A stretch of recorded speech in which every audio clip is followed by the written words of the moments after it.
کسان اتحاد کے احتجاج کے معاملے سے نمٹنے کے لیے پولیس کے تازہ دم دستے خیابان چوک پہنچ گئے. ایف سی کی بھاری نفری بھی خیابان چوک پر موجود. قیدی لے جانے والی گاڑیاں اور ایمبولینس بھی خیابان چوک پہنچا دی گئیں. ڈی آئی جی آپریشنز اور ایس ایس پی آپریشنز اور ضلع انتظامیہ کے افسران بھی موقع پر موجود.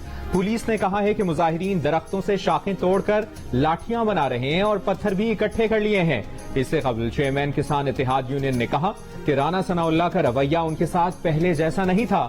رانا ثناء اللہ سے پوچھا ہمارے لیے کیا کیا ہے. رانا ثناء اللہ نے کہا کہ جو کمیٹی بنائی تھی وہ چھٹی پر چلی گئی ہے.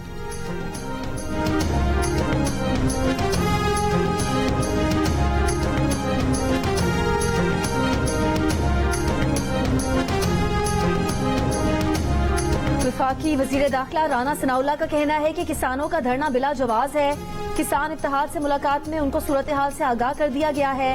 بجلی کے بلوں میں کمی کے لیے کابینہ کمیٹی کام کر رہی ہے. ان کا مزید کہنا تھا کہ حکومت کسانوں کے جائز مطالبات کو سنجیدہ لے رہی ہے.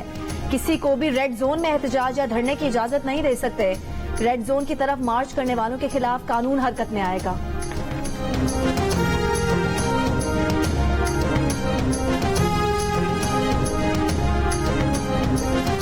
خاتون جج کو دھمکی دینے کے کیس میں عمران خان کا ایک بار پھر غیر مشروط معافی سے گریز.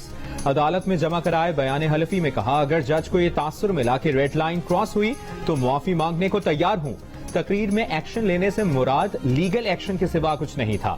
اس سے قبل عمران خان گزشتہ روز خاتون جج سے معذرت کرنے ان کی عدالت گئے تھے.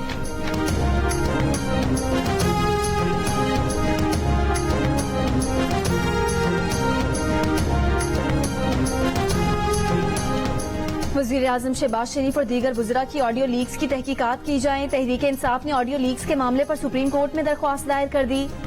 درخواست میں آڈیو لیکس کی انکوائری کر کے شہباز شریف اور کابینہ کے خلاف کرمنل ایکٹ کے تحت کارروائی کرنے کی استدعا. درخواست میں موقف اختیار کیا گیا ہے کہ تحریک انصاف کے اراکین قومی اسمبلی کے استعفے پلاننگ سے منظور نہیں کیے گئے. شہباز شریف، رانا ثناء اللہ، اعظم نذیر تارڑ، ایاز صادق کے خلاف فوجداری کارروائی ہونی چاہیے.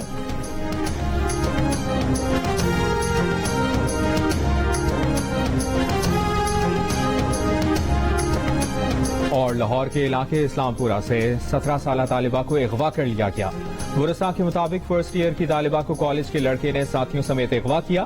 پولیس کا کہنا ہے کہ لڑکی کی تلاش شروع کر دی گئی ہے.